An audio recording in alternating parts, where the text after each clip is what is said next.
तब तक उस मार्ग पर नहीं चल सकते जब तक आप खुद वो मार्ग नहीं बन जाते। लोग सवाल पूछते हैं, मेरा मन नहीं लग रहा, मैं क्या करूं? मैं मन को शांत करना चाहता हूं, एकांत करना चाहता हूं, मन को साधना चाहता हूं, हर तरह के फालतू के विचारों से मुक्ति पाना चाहता हूं, पर मेरा मन कहीं लगता ही नहीं, वो हमेशा भटकता रहता है। आइए एक कहानी के जरिए से हम आपको थोड़ा इसे समझाने की कोशिश करते हैं। एक गुरु अपने शिष्यों को ध्यान साधना सिखा रहे थे। तभी एक शिष्य बोला, हे गुरुवर, मैं कुछ समझ नहीं पा रहा, क्या मैं आपसे कुछ पूछ सकता हूं? गुरुजी ने कहा, बिल्कुल पूछ सकते हो। शिष्य ने कहा, जैसे मैं पानी पीता हूं तो मेरी प्यास बुझ जाती है, या कोई भी पानी पीता है तो उसकी प्यास बुझ जाती है, तो ये ध्यान के संबंध में ऐसा क्यों नहीं होता? जब हम आपके कहे अनुसार एक जैसा ध्यान करते हैं तो हम में से कोई पहले तो कोई बाद में तो कोई कभी भी ध्यान की स्थिति को प्राप्त कर ही नहीं पाता। ऐसा क्यों होता है? जैसे पानी से सबकी प्यास बुझ जाती है, वैसे ही ध्यान से सबके ज्ञान चक्षु खुल जाने चाहिए, पर ऐसा नहीं होता है। गुरुजी ने कहा, कल किसी ने भोजन पर हमें आमंत्रित किया है, कल तुम मेरे साथ चलना, मैं तुम्हारे प्रश्नों के उत्तर वहीं दूंगा। अगले दिन दोनों गुरु शिष्य भोजन के लिए एक धनी व्यक्ति के घर पहुंचे। धनी व्यक्ति की पत्नी ने उन्हें भोजन पर बुलाया था। दोनों भोजन करने बैठ जाते हैं। उन्हीं के साथ उस स्त्री का पति भी भोजन करने बैठा हुआ था। उसने अपने सभी नौकरों पर चिल्लाकर कहा कि ये क्या बेकार सा भोजन बना रखा है, इसमें कोई स्वाद नहीं है। वो भोजन की थाली फेंक कर नौकरों से कहता है कि जाओ, दोबारा ढंग का भोजन बनाकर लाओ। धनी व्यक्ति की पत्नी ने उन दोनों गुरु शिष्य से क्षमा मांगकर उन्हें भोजन परोसने लगी। दोनों ने भोजन किया। गुरु ने अपनी थाली में 2 रोटी छोड़ दी। गुरु ने उस स्त्री से कहा कि बेटी, क्या तुम मुझे ये 2 रोटी बांध कर दे सकती हो? स्त्री ने उन रोटियों को बांध कर दे दिया। उसके बाद दोनों वहां से निकल गए। रास्ते में गुरुजी ने शिष्य से पूछा कि तुम्हें भोजन कैसा लगा? शिष्य ने कहा, भोजन तो अति स्वादिष्ट था, मुझे पसंद आया, मुझे भोजन करके बहुत अच्छा लगा। गुरु ने कहा, इससे अधिक तुम्हें और कुछ नहीं लगा? शिष्य ने कहा, इससे अच्छा और क्या लग सकता है गुरुदेव? मेरी भूख मिट गई, मेरा पेट भर गया। गुरुजी ने कहा, भोजन तो अच्छा था, फिर उस स्त्री के पति को भोजन पसंद क्यों नहीं आया? भोजन तो अच्छा बना था ना, भोजन एक ही था, तब उसे पसंद क्यों नहीं आया? शिष्य ने कहा, आप ठीक कहते हैं गुरुदेव, मैं तो कुछ समझ ही नहीं पा रहा हूं, आप ही कुछ बताएं। गुरुजी ने कहा, अभी तुम मेरे साथ आगे चलते रहो। गुरु शिष्य चलते चलते बहुत दूर निकल आए। शिष्य ने गुरुजी से कहा, गुरुदेव, हम हमारे आश्रम के मार्ग पर तो नहीं हैं, फिर हम कहाँ जा रहे हैं? गुरु ने कहा, बस चलते रहो। बहुत दूर चलने के बाद एक फटेहाल व्यक्ति गुरुजी के सामने आ गया और उनके चरणों में गिर गया और बोला, हे परमात्मा, मेरी मदद करो। मैं 3 दिन से भूखा हूँ, मैंने कुछ भी नहीं खाया है। आप कृपया कर मुझे कुछ खाने को दें। गुरुजी ने उस व्यक्ति को एक पेड़ के नीचे बिठाया और उन 2 रोटियों को निकाल कर दिया जो उस महिला ने उन्हें बांध के दी थी। रोटियों को देखते ही उस गरीब व्यक्ति की आंखों में चमक आ गई। उसने तुरंत उन 2 रोटियों को लेकर खा लिया। खाते समय उस व्यक्ति की आंखों से आंसू निकल रहे थे। वो रो रहा था और खाता जा रहा था और हाथ से इशारे कर रहा था, जैसे वो किसी अदृश्य शक्ति को कह रहा हो कि तेरा धन्यवाद इस रोटी के लिए। खाने के बाद उसने गुरुजी को प्रणाम किया और धन्यवाद कहा। गुरुजी ने उस व्यक्ति से पूछा कि भोजन का स्वाद कैसा था। उसने कहा, स्वाद तो कहीं था ही नहीं, केवल जीवन था परमात्मा और ईश्वर था। ये रोटियां नहीं थी, ये तो साक्षात जीवन था। ये कहकर वो व्यक्ति वहां से चला गया। गुरु ने शिष्य से कहा, देखो, भोजन वही था, लेकिन एक व्यक्ति को उसमें स्वाद नहीं आता।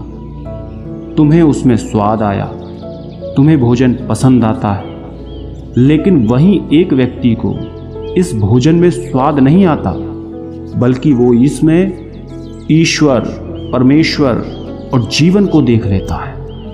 इसी से पता चलता है कि व्यक्ति और भोजन की तृप्ति में भी अंतर है। पहले व्यक्ति की इसमें कोई तृप्ति नहीं होती, तुम्हें थोड़ी तृप्ति होती है, और इस व्यक्ति को अनंत तृप्ति होती है। ऐसा ही ध्यान के संबंध में होता है। जिसको जितनी ज़्यादा प्यास होती है वो उतनी ही जल्दी मार्ग बना लेता है।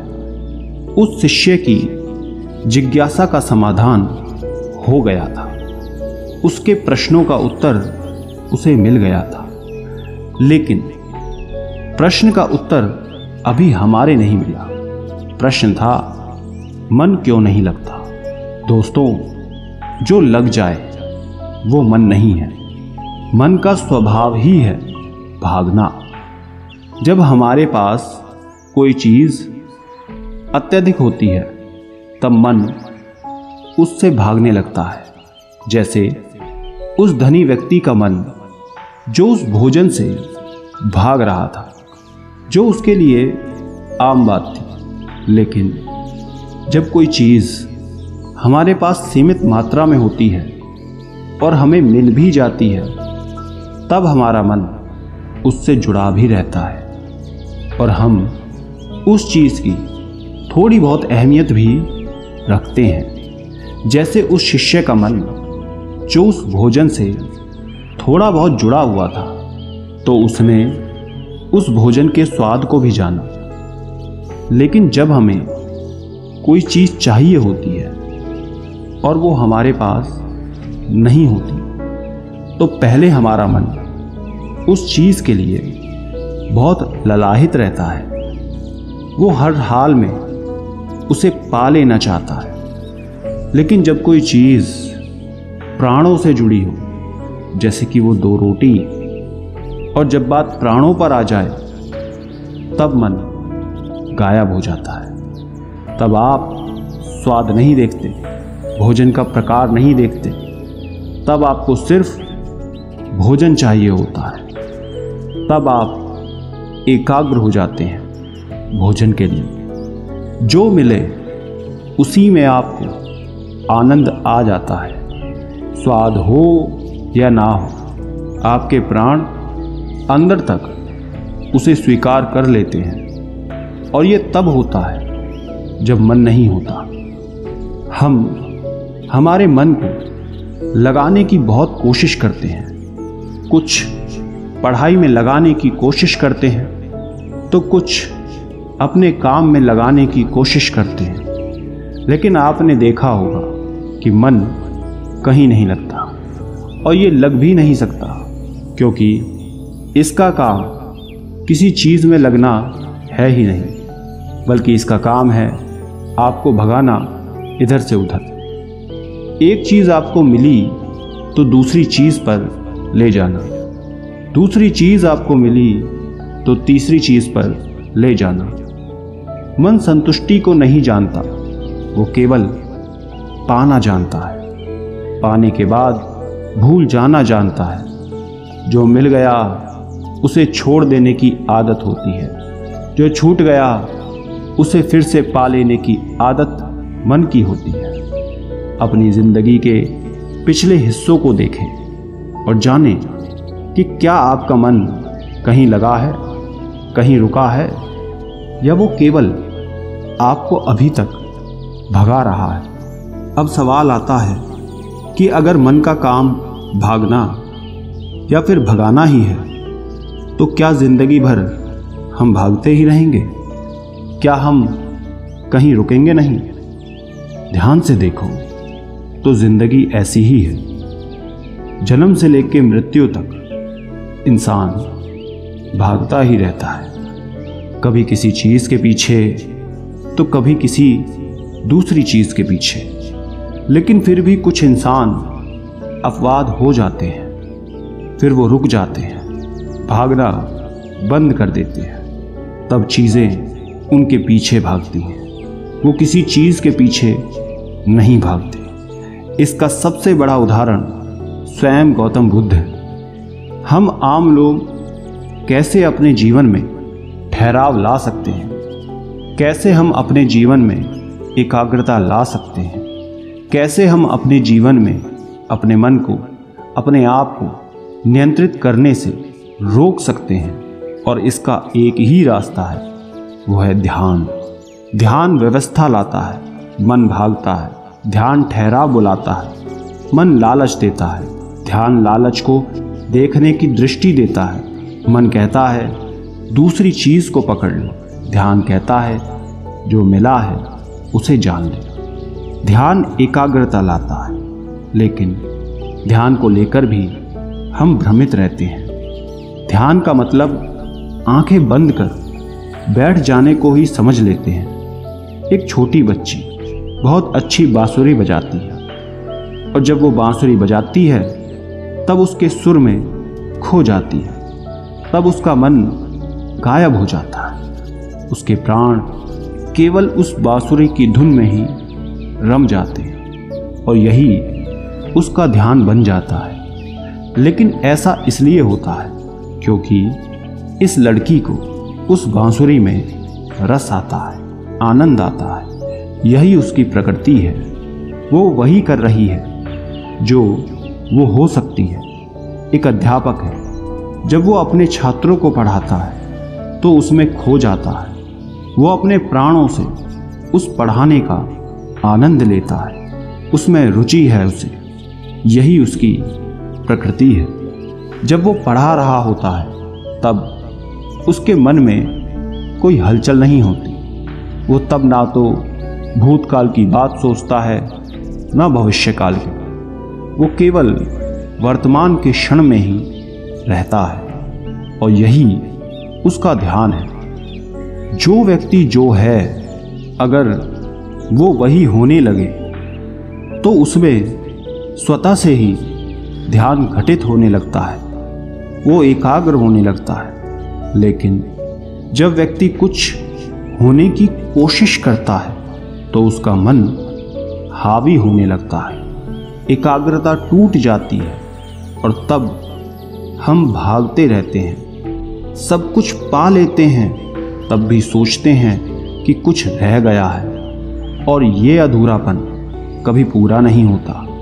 क्योंकि जो आप हो सकते थे, जो आपकी प्रकृति थी, वो आप नहीं हुए, बाकी सब कुछ हो गए। ऐसे ही आप हमेशा अधूरे रह जाते हैं। तब मन कहीं नहीं लगता। मन की प्रकृति ही लगने की नहीं है।